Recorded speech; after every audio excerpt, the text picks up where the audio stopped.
Darren, welcome back to Borough Park. It's been 10 or 11 years since your last stint here. Tell us about how the situation came about at the end of the season. Yeah, evening, Stephen. Good to be back after so many years. Yes, but I was down at the ground with the Penrith chairman Billy, and we were just having a chat about the season, and obviously we'd just lost the Cumbrian Cup, so we were just talking players and different stuff, and he just said that the chairman, Phil, had been on the phone to him asking if it was possible they could speak to me about the job. So we just discussed that, and Billy said, look, if you want to go and talk to them, by all means, have a chat, and it's developed from there. It's been quite a slow process, but it needed to be right for everybody. So as I say, I'm glad to be back, and we're getting started. Last time you were here, 2007 till 2013, a good solid record in the conference, over 300 games as manager. Is it good to come back to one of your former clubs? Everybody always says don't go back, don't they? But I think my thought process on that is always maybe that's as a player, because as a manager, you as you get older, you're meant to get better. Maybe, I'm not sure, or you get wiser, don't you? And we know we can handle situations better. We can potentially handle players better, and we've got a bit more humane thought process on it rather than screaming and bawling like maybe I did back then. But at the same token, I couldn't turn down the opportunity, really. That I saw a few of the last games of the season, and the fan base is now back where we want it to be, and there seems to be a real buzz around the ground. So for me, it was a no-brainer. 6 years here, as we said. You took over from Tommy Cassidy, so the recruitment side of things when you started was already in place. Yeah. Bit different this time. You left with probably 3/4 of a squad, so quite a bit of recruitment to do. Yeah, I think at the time when Tommy left, obviously I was playing in that squad, and like you say, for the next few years it was easy because the squad was there and local and capable of being Conference North footballers. A lot of them were here a couple of weeks ago at the Legends game, and a lot of them became working Legends. Yeah, they did, and rightly so. That getting to the FA Cup first round and things like that. Them boys were, Arnesons and all them boys, and Kyle May and people like that, Lee Andrews, they were great. And then even after that, Vipond and people. And then let's not forget Graham Anthony and Tony Hopper and people. The squad was excellent at the time, so that was really easy for me to step out of playing into management. Now we find ourselves with 6 or 8 or 9, whatever it is, but we know we've had a good chat, myself and the staff, and we know what we're looking for, and some calls to make for those that potentially might not stay, and then we'll move on as quick as we can. Will the emphasis be on local players, Cumbrian players, or will the opportunity to go further afield, will you take that if and when you see fit? Yeah, I think, Steve, to be honest, it depends on quality. It's okay saying, well, we're going to bring in a load of local lads. Well, if they're not good enough, then that part of me being a success will depend on players I recruit and characters I recruit, and making a team fit, a squad fit together that enjoys playing with each other. So there's a lot to come into it rather than just saying it's going to be local. But we have identified a few local players that we think have been here before potentially, and it's not worked, but we still feel there's a lot in them, and then 1 or 2 others that haven't, but might be able to bring in. And then we're still talking to 1 or 2 of the travellers to see what their situation is. So at the moment it's new, it's still up in the air, so it'll take us a couple of weeks to sort of find where we are with the travelling boys, and then in the meantime we'll be speaking to some local lads as well. Early days. I know you've got a staff meeting this week to sort of set things in place, such as training. Will that be just a similar format to what it's been in recent times, and your connection at Penrith, of course, with Newton Reeg? Yeah, I've been told that the training's already booked for that, so there's no need to change that. And then obviously if it's a more local squad, then that fits with everybody, and it's a great facility to do it. It's hard to get facilities, isn't it? And when they are around, Leeds College or Whitehaven, they're all booked up no end. So just to get somewhere to train is great, and we get a decent sized pitch there, which helps you work on stuff. So yeah, that's all. I believe that's all boxed off already for me, so that's great. And then, like I say, the staff, Billy and Brian, they're already here. Great lads, know the club, know the players, done brilliant at the end of the season. should have maybe put him for it themselves. And then Richard, obviously, I've been managed to persuade to come across. He's a football person, and he'll get respect from the players, and that gives us a good balance. The four of us will, we've had a chat between us all as how we might see it running and stuff like that. But everybody's got to have an input, and there's not one person knows everything. And I think sometimes when you focus on a certain part of the game, you forget what other stuff's going on, maybe away from the ball or whatever it might be. So yeah, I'm excited to work with the three lads, and I think we can do well. And obviously Caitlin is top physio, so that's in safe hands. What about training, and when will the lads report back? Yeah, we'll discuss that this week, probably back end of June at some point.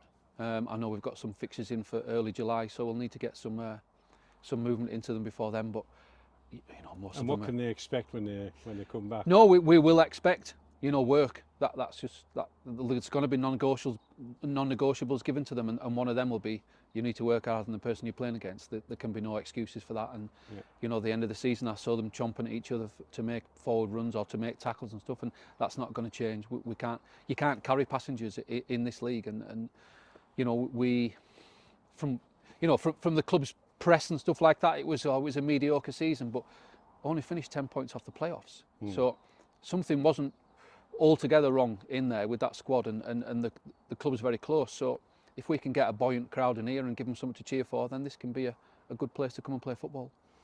First spell here, obviously a step higher in National North. First experience of Northern Premier League as such as a manager? Cool. Yeah. Does a Northern League manager keep tabs on the Northern Premier League and North West counties? If I'm really honest, I didn't that much, no. I wasn't thinking that there was going to be another job after Penrith, if you like. You always look at who wins and who gets beat in leagues, and as a manager you're sort of looking at which team are doing well and which leagues are going well and stuff like that. So yeah, there's a little bit of that, but I'm reading other people in other areas that I know from previous, and if we need players, we'll get players. But as I say, at the moment, the focus is just on what we're going to do and make sure that everybody's happy with the squad that we can put together. And hopefully, as I say, and we've said, if it can be a nucleus of Cumbrians, great. If we have to go further afield, then we'll discuss the budget this week for that. Yeah. After your time here, what was your journey from there on until you landed at Penrith?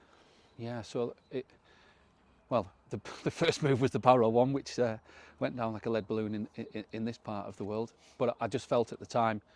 But you did well there, so it was good on your CV. 6 and odd years here and loved it. And then the two clubs I just felt were moving in a different direction, so to speak. And I probably had no alternative. But if I wanted to try and be a professional manager at the time, when you're just in your early 40s and not quite that, and then thinking you might have a chance to become a pro manager, then I had to take that leap. I'm a bit bitter towards Mr. Casson, I think, for letting us go that as quickly as he did. Just getting promotion to that league, to the national, and then 12th when we got sacked, and we hadn't had back-to-back defeats all year. Obviously, new chairman want new managers, and that was that. And then obviously I managed to get into Carlisle United and do their academy for 4 years, which was great. And again, there is a certain gentleman who was in there who moved me out of there as well. So you come across sometimes people that might want their own ideas and their own people, and that's just football. I think it's a strange business for being able to just get rid of people at will, as and when you want, regardless of whatever record they've got. But then I had 2 great years at Rochdale as head of coaching down there, and learnt a lot myself actually about other people coaching and watching other people coaching and watching the first team play and stuff like that. So yeah, I've enjoyed it. Then I went out of football into development, if you like, with younger lads, and now I've set my own academy up, at Cumbrian Institute of Sport at Penrith. So in that time, I obviously went into Penrith with Billy, and I love that. It's a great club, that, and they've got great people in there, and I wish them all the best for next season. And we'll obviously chat. And I have always been an advocate that all the lower league, even Barrow and Carlisle, we should all do more for each other. Cumbrian teams. You know, we don't have a massive nucleus of players, so if someone can help us and we can help someone else, everybody benefits. You've been a fine ambassador for Cumbrian football, obviously a distinguished playing career at Carlisle United. You've played and managed Barrow, you've played and managed Reds, you've managed Penrith, so the name Darren Edmondson, and I think you're a proud Cumbrian as well. You like to see all your old clubs prosper, rather than, you know, the sad news from up the road, you know, last week. Yeah, awful. So yeah, I am proud of my record in Cumbria. You know, if you move around, that's I think that's part of football really, and possibly even business anyway. And I want to see all the clubs do well. You know, it's even down the road, Holker All Boys had a great season last year, and they've got some talent down that neck of the woods. You know, so it's great if Cumbrian sport does well, and you know, we've got to be proud of what we are, and we just got to hope that Carlisle can come back up in the first step, and that will just benefit us, because it means they'll have more players, they'll have more young players, they'll have more young pros. We can benefit from that in the long run. So we have to hope that everybody does well this year, and that's great for Cumbrian footy. Final point, 1 or 2 highlights from your first spell here? Got to be the FA Cup, I think. That run, that was phenomenal. Making the playoffs, I think, also was great. Debut as well, maybe. I think as a manager, that was tough, standing in front of teammates that I'd been playing with, and yeah, you know, shouting at them and giving them orders. That felt strange to start with, but the transition was easy, because, like we said before, that squad was brilliant and it was local and it was together already. So yeah, I think the FA Cup is one that, probably the only downside of that is I had to come on as a sub, didn't I? And that sort of took the shine off it for me. Probably Dabber got injured, did he, again? I think, was it Alan Gray? I think, I can't think of it. I might have done Alan a disservice there. But I know Viv said you're going to have to go on, and I was like, oh no, don't do that, please. So, but if it wasn't for Adam Collin, we might have got through that game, mightn't we? That still haunts me. He dropped that one on the line, didn't he? So if he's watching this, he'll enjoy that. Yeah. Darren, welcome back to Borough Park, and we look forward to seeing you in the next few months. Thanks, Stephen. Appreciate that. Thank you very much. Well done.